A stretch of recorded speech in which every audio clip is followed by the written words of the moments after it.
홍준표 같은 사람은 정치적으로 보면 굉장히 노예할 수밖에 없잖아요. 근데 왜 자기 여자를 지키는 게 상남자의 도리다라는 식의 소음을 일부러 발생시키면서 그러면서 말도 안 되는 이런 주장을 할 정도로 윤석열 대통령에게 뭔가를 제안을 받은 건지 아니면 이렇게 가는 게 정치적으로 훨씬 더 유리하다라고 그렇게 생각할 거 아니에요. 그렇게 생각하지 않으면 이런 발언을 할 필요가 없잖아. 근데 왜 이러는 거지? 고장난 시계도 하루에 2번인가 맞는데 왜? 아니 근데 홍준표도 나름 홍준표 시장이 고장났어요? 홍준표 시장도 정치 뭐 한 9단은 아니라도 8단 정도는 될 텐데 이 정도 단수가 되는 분이 아 이게 본인이 차기 대권에 굉장히 좀 유리한 고지다라고 판단을 했으니까 지금 윤석열 편을 들지. 안 그러면 윤석열 편을 들 이유가 없을 것 같거든요. 그냥 조용히 있다가 뭐 제안을 나중에 받았는지 뭐 아니면 뭐 저기 저 보니까 그 한동훈 계속 그 그런 말로 조져댔잖아요. 예. 완전 배신자로 몰아내고 예. 있잖아요. 그렇게 그 자리를 자기가 다시 그 자리를 차지하려고 그러는 건지 모르겠는데 예. 어제 그 상남자적으로 결과적으로 뭐냐면 디오백이 뭔지도 모르는 사람들도 예. 상남자는 재밌잖아. 예. 뭔 소리야? 뭔 소리? 저것도 일을 키운 거야. 그리고 일을 키웠다는 게 맞는 말인 게 제가 보기에 아니 저래갖고 누가 맞아 남자가 그러지 이러겠어요? 맞아요. 아니 자기 여자 지키려고 했다라는 거잖아. 윤석열이 어제도 말씀드렸는데 검찰 인사를 그런 용도로 한 게 맞다라고 인정한 것이고. 그러니까. 근데 이제 홍준표 시장의 저런 움직임은 그 그러니까 지금 이 보수 정치의 주류의 분열과 주류의 혼란스러운 상황들이 있는 거잖아요. 그래서 사실 검찰 내부의 인사가 지금까지 특수통들의 세상이었는데 오늘 보도난 거 이런 걸 보면 특수통들의 세상이었는데 이제는 아니라는 거지 않습니까? 왜냐하면 이번 인사를 통해서 특수통들이 밀려났기 때문에 원래는 윤석열 사단이 특수통 중심이어서 이 사람들이 주류를 해가지고 쭉 요직에 있었는데 이번에 다 깨지면서 한동훈과 가깝기 때문인지 뭔지는 모르겠지만 아무튼 쭉 밀려나면서 오히려 그동안 밀려나 있던 공안통 기획통들이 쭉 올라왔다는 거잖아요. 그렇게 평가된다는 거잖아요. 그러면 지금 원래대로 하면은 윤석열 대통령의 후계자가 한동훈 이렇게 해가지고 이 같은 결인 사람들이 쭉 주류로 가야 되는데 그게 아니라 한동훈하고 균열이 생기고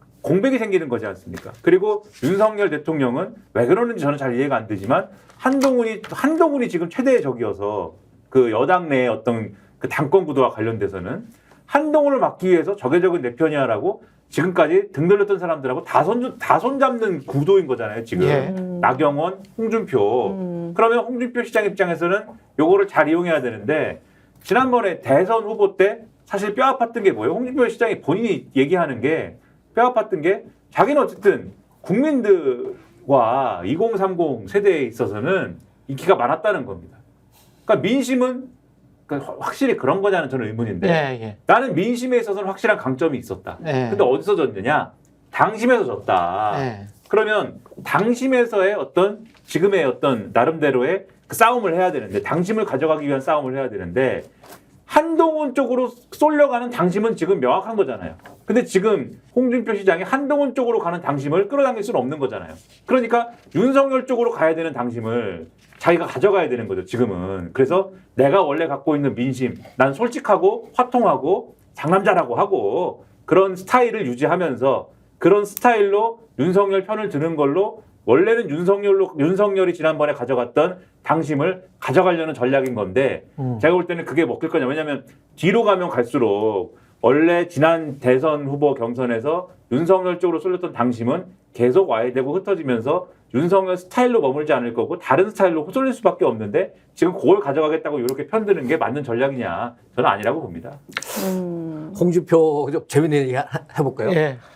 그 오래된 얘기긴 한데 홍준표 시장이 옛날에 이런 얘기 했었어요. 장인 영감탱이 내가 미워서 기억나요. 우리 집에 발도 못 디디게 했었다. 맞아. 자기가 고시 공부할 때 고시 안 됐다고 자기를 무시했다는 거야. 그랬다고 장인 영감탱이 그러면서 그 자기 집 그 발도 못 디디게 했다고 그걸 자랑스럽게 얘기했어요. 맞아요. 상남자는 그거 똑같아. 무슨 마초고 근데 제가 어제도 말씀드렸지만 자꾸 옛날 생각나게 만들어요. 왜? 맞아요. 그 지금 홍준표 시장이 뭐 자기 여자를 보호한다 이렇게 올렸는데 네. 제가 어제도 말씀드렸지만 무슨 자기 와이프가 고대 유물도 아니고 뭐 누가 그러니까요. 누구를 지킵니까? 예, 근데 이게 저는 그 이분도 정치 구단이지 않습니까? 네. 방송도 많이 하신 분이고 당연히 지금 시장 신분이고 뭔가를 노리고 얘기를 했을 텐데 정확하게 국민의힘 지지층을 겨냥했다 이렇게 보여요. 이게 사실 저 같은 사람도 바로 반발심이 생기고 예.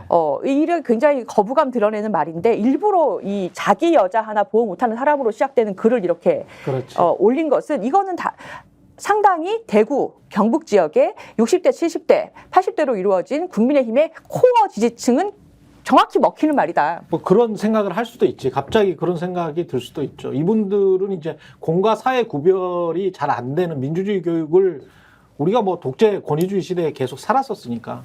예. 그래서 그런 생각이 바로 이렇게 팔이 안으로 굽을 수밖에 없지. 그게 인지상정이야. 이렇게 생각할 대통령도 수밖에 뭐 없죠. 예, 이해가 되는 면이 있어요. 이렇게 네. 이걸 뭐 생각할 수 있고 대통령 도와주려는 말이죠. 조수진 변호사님이 TK 정서를 잘 아시나 봐요.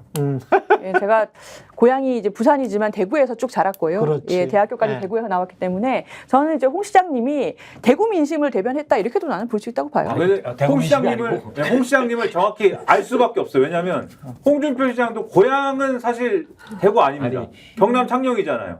근데 자기가 그리고 경남지사도 하고 대구시장을 함으로써 TK도 알고 PK도 안다고 지금 생각하는 거거든요. 약간 비슷하네요. 아니, 이걸 꼭 지역이라기보다도 나이 든 남자들 있잖아요. 아직 나이 많은 남자들이 갖고 있는 남존 여비 사상 같은 거 있잖아요. 저게 아직 배어 있는 사람들 생각이에요. 아, 그렇습니다. 그러니까 그걸 못 버린 거예요. 옛날 사람. 옛날 그 예. 돼지 발정제도 그렇고 예. 그런 얘기를 마치 무슨 무용담처럼 얘기한다고. 낡은 사고. 그렇죠. 예, 낡은 내 사고. 내 여자라는 게 뭡니까? 여자가 뭐 예. 그 안에 소유물이에요? 낡은 사고. 예. 낡은 사고라는 게 맞겠습니다. 그게 예. 무식천한 거예요. 그 네, 옛날에 그 어쨌거나 남존 여비 뭐 이런 사상이. 의도가 깔려 있는 발언이다. 의도가 깔려 있고 윤석열 대통령을 보호해 주려는 것이고 일부 층에는 먹힐 수 있다. 그러니까 아둔한 거죠. 야, 이런 식으로 도와주면 제대로 도와주던가. 그러니까 도와주려고 하다가 오히려 근데 사실 도와줄 방법은 없거든요. 이걸 어떻게 어떻게 도와줍니까? 도와줘 이거를.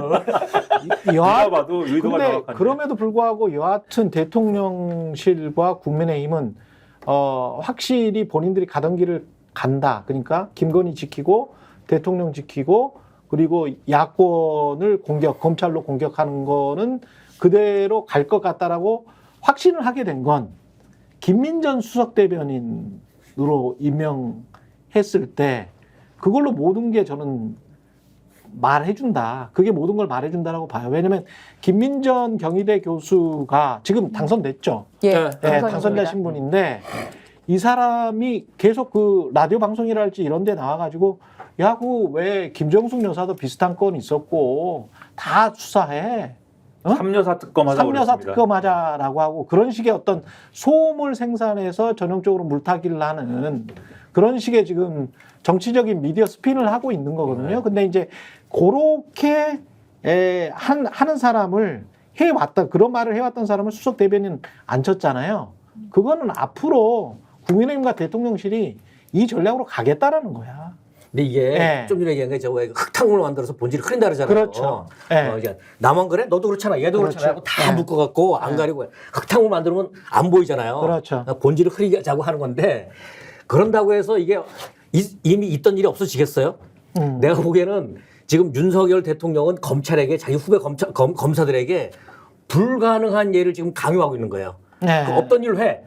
그거 신이 아니면 아니야 타임머신 타고 2019 주가 조작 있기 전에 예. 타임머신 타고 그때 가서 하지 마 나중에 대통령이 되니까 네. 이렇게 되지 않는 이상은 이건 불가능한 일이라니까. 근데 그 불가능한 강요의 내용에 대해서 좀 말씀드리면 그러니까 불가능한 강요일 텐데 오늘도 보도가 된 동아일보 기사나 이런 걸 보면은 지금 말씀하신 그 내용이 나와요. 그러니까 이게 논리적 함정이 있을 수가 있는 게 김민전 당선인이라는 사람이 그냥 3여사 특검 합시다 이렇게 얘기했을 때는 국민의힘 사람도 사실 비웃었습니다. 그렇죠. 그걸 왜 특검을 하냐. 네. 그러니까 가령 지금이 문재인 정권인데 김정숙 여사, 김혜경 씨가 무슨 뭐 그런 내용이 있어서 검찰이 정권의 눈치를 보고 수사를 못하고 있다라고 하면 뭐 특검을 주장할 수도 있겠지만 야당이 그렇죠. 윤석열 정권이고 야당인데 지금 민주당은 그런 걸 가지고 특검을 하자고 하면 결국은 김건희 특검을 하자는 얘기로 돌아올 수밖에 없는 거 아니냐. 그러니까 바보 같은 얘기를 왜 하냐. 예. 국민의 사람들이 이랬거든요. 예. 그러니까 이게 사실 웃긴 얘기예요. 본질적으로. 그러니까 니 똥 내 똥 하는 얘기라고. 이제 똥 묻은 개가 겨 묻은 개 얘기하는 거 있잖아요. 그 이제 똥 묻은 개와 똥 묻은 개가 너도 똥 묻었어 이렇게 하는 얘기인데, 예. 근데 이분이 지금 말씀하신 대로 이제 수석 대변인이 되지 않았습니까? 그러면 이게 어떤 전략의 상황으로 격상이 되냐면, 그게 어떤 얘기가 되냐면, 그럼 이제 반론을 이렇게 할 거 아닙니까? 가령 삼여사 특검이라는 거에 어느 정도의 의미가 실리게 되잖아요. 그러면 이 사람이 주장한 거에 어떤 권위가 실리게 되잖아요. 예. 그럼 반론을 이제 해야 될 텐데, 비웃는 게 아니라 반론을 해야 될 텐데, 구체적 반론을 이제 이렇게 하게 되지 않습니까? 김정숙 여사건이나 김혜경 여사건은 그거는 특검 사안이 아니다. 특검 사안이 아니면 뭐죠? 누가 수사하는 거죠? 검찰이 수사하는 거예요. 그러면 김건희 여사건은 특검 사안이고 나머지 두 건은 검찰이 수사하는 것이다. 근데 오늘 동아일보 보도를 보면은 실제로 김정숙 여사 관련 여러 의혹들은 보수단체나 이런 쪽에서 고발을 해서 검찰에 가 있어요, 또. 그렇죠. 서울중앙지검 쪽으로 넘겨가지고 수원지검인가 어디서 한다는 거예요, 지금. 그래서 지금 안 그래도 이창수라는 본인은 닭이 울기 전에 3번 부정하겠지만, 예. 네, 친윤검사가 아니라고 하겠지만, 우리는 친윤검사라고 생각하는 이창수라는 사람이 서울중앙지검장을 그러지 않아도 하면서 예. 김건희 여사 관련 수사와 관련된 얘기를 어떻게 말이 되게 만들어 보기 위해서 야당 수사를 이만큼 해야 된다고 지금 생각하는데, 특히 이 사람이 전주지검장 할 때 앞에 말씀하셨던 것처럼 문재인 전 대통령 가족 수사를 일부 인적 수사를 한 거지 않습니까? 그렇죠. 요걸 다 만약에 붙여서 한다고 하면, 김정수 여사도 하고 이것저것 또 뭔가 하는 신용을 한다고 하면, 그거는 반드시 정치적인 얘기로 막 굴러가게 되면서 수사에, 이건 사실 앞서도 말씀하셨지만 불가능한 강요인데 그렇게 가야 된다라고 하는 강요가 지금 실린 어떤 흐름이 아니냐라고 생각이 된다는 거예요. 맞아요. 이게 예. 그러니까 저 검사들 이명날 검사 선사라는 거 하지 않습니까? 그래서 검사는 그 공익의 대표자, 이러면서 저 불의의 어둠을 걷어내는 용기, 오로지 진실만 따라가는 공평한 검사, 이거 선서하지 않습니까? 그렇죠. 그렇죠. 검사 선서 있죠. 검사는 경찰 검사는 범죄나 불법이나 이걸 인지하면 수사되는 거잖아요. 불법 범죄가 있는데 그 검사가 인지하고 모른 척하면 그 직무유기잖아요. 해야 되는 거예요. 그 의무야, 의무. 이제 그 새로 그 팀에 합류한 검사들 가면 그걸 알게 될 거라고요. 그리고 대통령이 그랬잖아요. 검사로서 그걸 때문에 범죄를 인지하는 마땅히 해야 될 일을 하지 말라고 안 하고 해야 될 일인데도 하지 말라고 이렇게 되면 그 지시 자체가 위법하니까 그 지시 따르면 안 된다 그랬잖아요. 이대로 하면 돼. 아니 근데 뭐 그대로 안 하니까. 예, 대통령이 뭐 검찰총장 시절이나 후보 시절에 주장했던 수많은 화려한 말들, 마치 판관포청천처럼 행동했던 그런 언행들이 전부 다 위선이고 거짓말이고, 이게 굉장히 좀 뻔뻔한 사람이구나라는 게 이미 드러났고, 점점 더 많이 드러나죠. 그런데 이제 대부분의 검사들이 역사적으로 보면 김기춘을 비롯해서 그렇게 뻔뻔한 짓을 했어. 그리고 그렇게 뻔뻔한 짓을 한 또 선배들에 관해서 그 밑에 후배들이 비토를 했냐라고 하면 비토한 역사는 없어요. 비토한 역사는 없어. 가령 그 정도로 김기춘이나 윤석열처럼 이렇게 뻔뻔한 역할을 하고 아까 지금 검사 선서를 했잖아요. 라고 하면 정말 하다못해 2%에 뭐라도 써야지. 지렁이도 밟으면 꿈틀하는데 꿈틀이라도 해야지. 최소한 언론인들 같은 경우는 있잖아요. 이상한 사장이 들어오거나 자기 회사 출신이라도, 자기 회사 공채 일기라도, 제가 누구를 지칭해서 하는 말은 아닙니다만은 하여간 정치권에 몸담다가 왔다 갔다 하면서 이상한 행동을 보였다라고 하면 내부든 외부든 꿈틀이라도 해. 근데 검사들은 그런 적이 있었나? 외부에서 검사의 기득권을 공격하면 그때 꿈틀이 아니고 모멸감을 줬지. 근데 뭐 없진 않습니다. 제가 무슨 얘기를 하려고 그러면 하려고 그러냐면은 검란이라는 게 한 번 있었어요. 한상대 검찰총장 시절에 특수부 검사들이 몰려가서 한상대 검찰총장을 사실상 끌어내렸습니다. 근데 그때 그 반란군이지 않습니까? 검찰의 세계에서는 그때 반란군의 중요한 역할을 하셨던 분이 윤석열 검사입니다. 그러고 나서 이제 최동욱 총장 체제되고 뭐 이렇게 된 거잖아요. 그렇죠. 그리고 그 당시에 또 국정원 댓글 사건 수사하면서 또 반란 한번 일으킨 적 있죠. 그때 위에 들이받았던 사람이 윤석열 검사지 않습니까? 예. 그리고 김기춘 등등 뭐 이거 박근혜 정권에서 뭐 했던 거 이런 거 특검 가가지고 수사하고 뭐 이래가지고 힘들게 했던 사람 윤석열 검사지 않습니까? 아니. 그러니까 제가 예. 드리려는 말씀이 예. 요런 스토리를 갖고 있기 때문에 국민들이 지지해가지고 이 보수층들이 지지해가지고 대통령이 되신 거예요. 그러니까 그런 스토리를 갖고 있어서 그런데 요게 사실은 이전에 윤석열 대통령이 정치인으로서 후보로서 가지고 있는 유일한 정치적 정당성이었거든요. 정치적 자산이었죠. 나머지를 다 문재인 정권에 대한 반대, 공격, 요걸 가지고 이러한 자신의 행보에 대한 이걸 정당성으로 포장해서 여기 온 건데 지금 이 검찰 인사로 이 이전의 행보가 그게 어떤 정의라든가 정당성이라든가 어떤 그런 것이 실린 행보가 아니라 어떤 반란이었구나, 어떤 권력 투쟁이었구나. 이걸로 다 격화되게 만든 게 지금 이 인사라고 봐요, 저는. 그래서 이전의 모든 정당성을 이 인사로 다 잃은 것이다. 윤석열 정권, 그러니까 보수층이 볼 때도 제가 볼 때는 그 모든 정당성을 다 잃어버린 것이기 때문에 그런 점에서 검찰 내에서의 무슨 움직임이라는 것은 제가 볼 때는 어떤 양심이라든가 그런 게 아니었다라고 그렇죠. 그런 것들이 검란이나 이런 것들이 양심이라든가 그런 것들이 아니었나 봐라고 이제는 국민들이 생각할 수밖에 없는 거다. 이게 뭡니까? 그리고선 그런 움직임이 똑같은 움직임이 지금 검찰 내에서 있으려고 하면 과연 윤석열 대통령이 그래 나도 뭐 예를 들면 소시적에 그랬으니까 너도 해봐 이렇게 합니까 지금? 그게 아니라 짓밟아버리는 거잖아요 지금. 그렇죠. 아닌 거다 이거는. 진심도 아니고 양심도 아닌 거다. 검찰 내부에 가서 물어보거나 확인한 건 아니지만 검찰 내부나 평검에서 분위기가 그렇게 잔잔하지는 않을 거예요.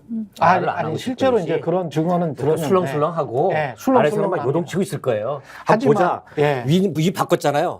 2단계는 어떻게 하나 보자. 이러면서 이제 끌어오르고 그러겠지. 아니 근데 아니에요. 근데 그게 검사들뿐만이 아니고 국민의힘이나 한동훈이나 이런 사람들도 저는 이준석은 여기에서 약간 비껴나 있어요. 왜냐하면 이준석은 가장 중요한 지금 아젠다라고 할 수 있는 두 가지가 있거든요. 시민사회에서 요구하는 거는 딱 두 개예요. 야, 한 10년 지나 보니 제일 중요한 게 검찰개혁하고 언론개혁이네. 딱 두 개야. 근데 이준석은 공영방송, 언론개혁과 관련해서도 공영방송에 관해서 제가 거기에 찬성한다, 반대한다라는 그런 게 아니고 구체적으로 대안을 이야기하고 비판을 하면서 이야기를 했어. 검찰과 관련해서는 약간 이야기를 굉장히 아끼고 있어요. 그래서 저는 이준석마저도 그런데 국민의힘 거의 99%는 검찰에 대한 스탠스를 취하는 게 어떤 스탠스를 취하느냐. 이거는 한동훈도 마찬가지입니다. 한동훈도 나중에 대권 후보가 되고 본인이 정치적으로 어떻게 하려면 검찰과 언론에 대해서 지금 현재 윤석열 정권의 검찰과 언론에 대해서 어떤 자기 반성, 어떤 성찰, 그리고 어떤 대안을 제시하느냐. 요 말은 전혀 안 하고 있거든요. 왜냐하면 자기 친정이잖아. 책만 읽고 있어요. 책만 읽고 있잖아요. 근데 그 말을 한동훈도 그렇고 국민의힘의 주류 세력들이 이야기를 안 하고 있잖아요. 천목회라는데도 이야기 안 해. 이야기 안 하는 게 핵심이다. 검찰에 관해서 왜 이야기를 안 해? 아직도 두려워하는 거예요. 그리고 그런 의미에서 검찰은 한국의 최고 권력이 맞지. 그리고 이 권력에 관해서 어떻게 할 것인지에 관해서 진지하게 집권 여당에서부터 이야기하는 사람이 나타나야 돼. 근데 거기에 관해서 명확하게 이야기하는 사람은 지금 완전히 아싸가 된 유승민밖에 없어. 그리고 유승민은 지금 국민의힘에서 대통령이 될 가능성이 거의 없는 것으로 보여져요. 없죠. 네. 그렇죠? 인기만 높고 될 가능성은 없어요. 그러면 국민의힘은 트랩에 빠진 거다. 늪에 빠진 거다. 이 검찰에 관해서 국민들이 다 요구하는 검찰과 언론, 이거는 도저히 안 되겠는데? 어떻게 바꿔야 되겠는데? 라고 할 때 거기에 관한 자성이나 반성, 수많은 대안들은 다 차치하고 자성이나 반성과 성찰과 어떤 코멘트조차도 거의 나오지 않는다. 이랬을 때 이 정당, 이 대통령, 이 정부, 그리고 수많은 대권 주자들 어떻게 할 건가? 그리고 이거를 왜 언론은 안 물어보지? 한동훈, 유승민, 그리고 오세훈, 홍준표, 이준석 등등에게 왜 구체적으로 안 물어보지? 이렇게 안 물어보는 것들이 사실은 두려워하는 아젠다입니다. 이들이 가장 두려워하는 아젠다예요. 그러니까 신문에 안 나와. 라디오 시사 프로에 안 나와. 9시 뉴스데스크, 8시 뉴스데스크에도 심지어는 안 나와. 왜냐? 집권여당이나 대통령실이 그 아젠다에 관해서는 전혀 말을 안 하고 있기 때문이에요. 제가 저는 예. 말씀하시죠. 잠깐 예. 제가 이제 기자 생활 30년 좀 넘게 예. 했는데 기자로 사는 동안에 우리 한국 검찰이 대한민국 검찰이 자발적으로 정의로운 적이 단 한 번도 없었습니다. 위에서 시키면 하지. 그렇죠. 항상 들었던 얘기가 권력의 주구였습니다. 심부름, 권력 심부름을 해주는 사람들이었어요. 과거의 잘못을 스스로 반성해 본 적도 없었습니다. 그런데 윤석열 정권 들어서서 검찰에 대한 어떤 그 불신 정도가 훨씬 심해진 게 그렇죠. 그래도 그 전에는 시키니까 비위 맞추려고 정권의 그 권력이 대통령 가이드라인 주면 비위 이렇게 그렇게 했다고 하지만 지금은 검사 출신이 대통령이 되니까 검사가 검찰이 수사가 아니라 정치를 해요. 수사를 하랬더니 정치를 합니다. 그래서 국민들이 어떻게 보냐면 검찰에서 뭘 해, 누구를 그러니까 어디 뭐 소환해, 압수수색해, 뭐 수사에 착수해 그러면 검사가 그 국민이 어떻게 생각하면 뭔 일이 있었나 보다, 잘못했나 보다가 아니라 왜 하지? 뭐 하는 거지? 또 뭔 꿍꿍이지? 국민이 그 검찰을 그냥 직선으로 보질 않습니다. 그냥 돌려봐야 되고 분석해봐야 되고 이 불신이 엄청나요. 그래도 나 이렇게 생각합니다. 우리 검사들은 그래도 다수의 검사들은 국민이 우리 검사들을 어떻게 보고 있는지 알지 않겠나. 조금이라도. 제가 그래도, 이제 아까 보태고 싶었던 말씀은 뭐냐면 검찰을 어떻게 할 것이냐라는 것에 대해서 사회 전체적으로 우리가 정말 진지하게 생각해야 될 때가 벌써 와 있었지만 지금 정말 그럴 때예요. 이 송 기자님 말씀하신 것처럼 이 일제시대 이후로 독재 정권 때 그 수사권이라는 것을 행사하게 되면서 이 검찰 조직이라는 것이 계속해서 권력을 위해서 결국 검찰이 가진 힘의 핵심은 수사할 것을 정하는 힘에 있거든요. 수사해야 되지만 안 해주는 힘. 그리고 수사할 것을 그중에서 어디까지 수사할 것인가를 선별하는 것이 굉장한 그 권력의 원천인데 그것을 정치인을 위해서 또는 집권 세력을 위해서 사용을 해줌으로 해서 그러한 딜을 하면서 검찰 조직이 굉장한 정도의 권력기관으로 계속 행사를 해온 것이 독재 정권 때부터 해서 지금까지 쭉 이어져 왔어요. 사실은 그런데 지금 민주당에서 얘기하는 대안도 기소청으로 바꾸고 수사권을 그래서 뺏겠다는 거잖아요. 그렇지 않습니까? 근데 그렇게 하면 문제가 근본적으로 해결이 되느냐. 이거를 생각을 다 같이 해봐야 돼요. 우리 사회를 위해서. 그러니까 지금 여당에서도 검찰하고 본인들이 관계가 틀어지면 안 되기 때문에 어쩔 수 없이 하는 것들이 있고 지금까지는 검찰이 그런 권력을 옹호하고 비호하는 역할만 해왔지만 검찰 출신이 대통령이 됐더니 오히려 더 엉망이 됐잖아요. 그렇죠. 이런 상황에서 그러면 기소청으로 바꾸더라도 그러면 누군가는 수사 주체가 된단 말입니다. 그렇죠. 그건 경찰이 되는 겁니다. 네. 그러면 이 수사 주체를 어떻게 해야 지금처럼 새로 탄생한 수사 주체를 지금까지 해왔던 수십 년 동안 해왔던 그 권력의 주구 노력을 하는 수사 주체가 아닌 다른 혁신 주체로 만들 수 있느냐. 네. 이 점을 다 같이 고민을 해야 돼요. 그렇죠. 그러니까 정치에서 수사를 하고 있는 그 조직을 계속 건들면 안 됩니다. 네. 냅둬야 돼요. 놔둬야 네. 돼요. 법대로 하게. 그렇죠. 예.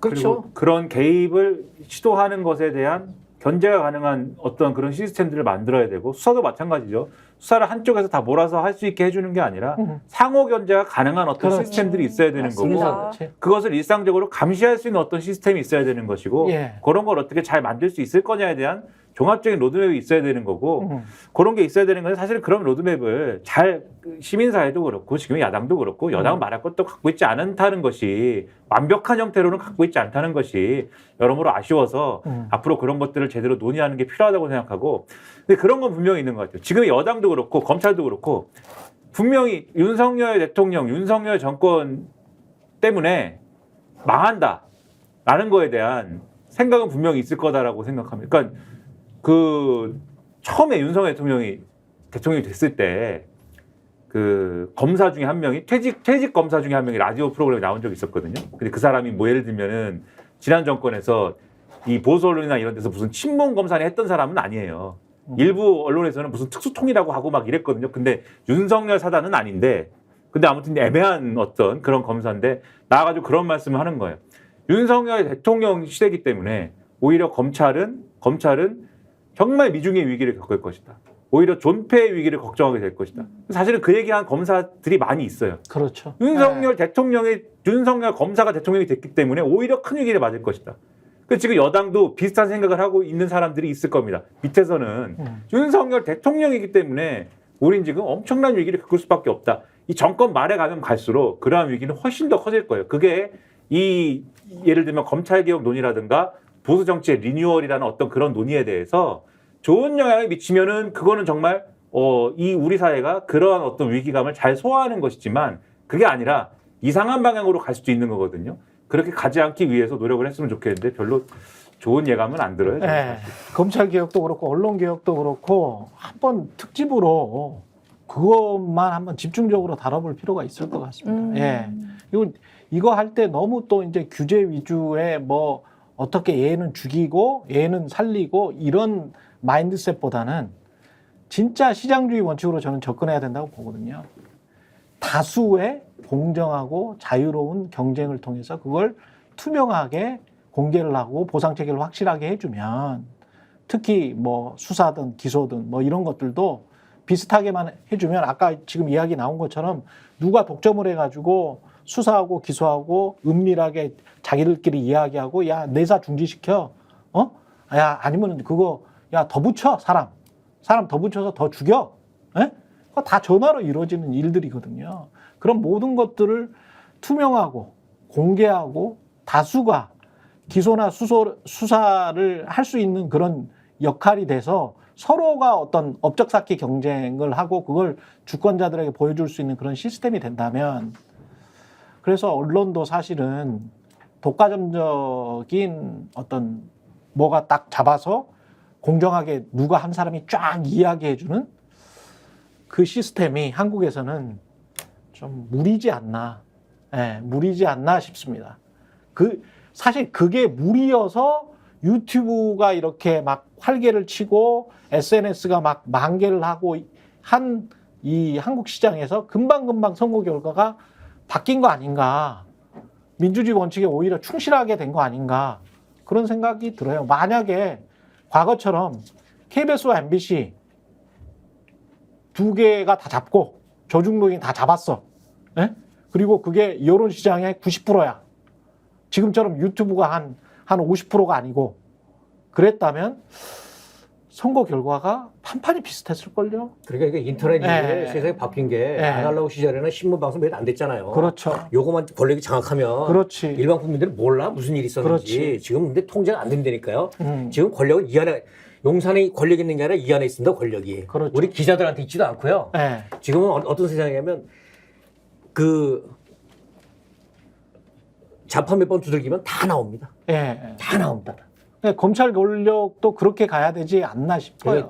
수사, 재판, 공판 기록 같은 거 왜 미국은 다 공개되지 않습니까? 우리도 해야 됩니다. 제발 좀. 저 검사 이름, 판사 이름 나오면은 그 사람 뭐 했는지. 그렇죠. 성년 이름 치면 이 사람이 무슨 기사 썼는지 다 나오거든요. 그렇죠. 그게 요새 젊은 직장에서 사람 뽑을 때 그렇게 뽑잖아요. 아니, 미국처럼 하자고. 미국처럼 의사, 변호사. 그런 제도로, 법으로 세상을 바꿔가야죠. 의사도 오진 기록이 쫙 나와버려요. 그 두려워가지고 그 주에서 다른 주로 넘어가도 있잖아요. 연방법으로 규제를 해가지고 다른 주로 가도 오진 기록이 싹 나와요. 그냥 개업을 해도 그 사람은 싸게 받을 수밖에 없는 거야. 그러면 정관이고 누구고 간에 그 사람의 이제 폐소율이랄지 뭐 이런 것들도 나올 거 아닙니까? 근데 그런 것들을 막거든. 사실은 아까 말씀하신 것처럼 정관들이 판판이 이길 리가 없어요. 한국 사회에서. 그렇지가 않아요. 사법 시스템이. 그런데 그런 환상을 계속 심어주니까 그 사람들이 2억, 3억씩 받는 거거든. 쓸데없이. 일은 안 해. 실제로. 회전의자에서 앉아서 그냥 막 전화만 한두 통 하는 척 하다가 나머지 다 밑에 있는 저 변호사들한테 시키면서 그런 식으로 정관 행세하면서 1, 2년 보내다가 1, 2년 보내는 사이에 100억씩 벌고 그러는 거 아닙니까? 화가 나네요. 나는 4시에 일어나는데. 그러니까 이 스마트 세상에서는 다 공개될 거예요. 그러니까 실력도 없어 사실은. 저는 이번 일로 이제 이 분노한 검사들이 단체로 사표라도 내면 저같이 선량한 이 형사 전문 변호사들은 또 뭐 먹고 사나. 그게 요즘에 걱정입니다. 갑자기 빈 검사가 데려가시죠 그러면. 비어 있는 곳으로. 아 그것도 방법이다. 네. 예. 조수진 검사. 예. 근데 저뭐 좋네. 다른 얘기인데 예. 생각해 보겠습니다. 우리도 왜 기자들도 몇 기 그랬잖아요. 네. 입사에 따라서 그 검사 남아 있잖아요. 예. 그거 좀 없었으면 좋겠어. 맞아요. 그거 좀 기수 문화 같은 거 없었으면 좋겠어요. 맞아요. 네. 예. 그래서 뭐 몇 기가 되니까 뭐 그러지 말았으면 좋겠어. 아, 니들한테는 중요하지. 국민들한테 그게 뭐가 중요해. 당신들한테는 중요하지. 저희가 얘기할 때 오셔가지고 라이브로 관전하시기 바랍니다. 반드시 주변 사람들 데리고 오시기 바랍니다. 구독, 좋아요, 알림 설정 해주시기 바랍니다. 좀 살려주십시오, 저 좀.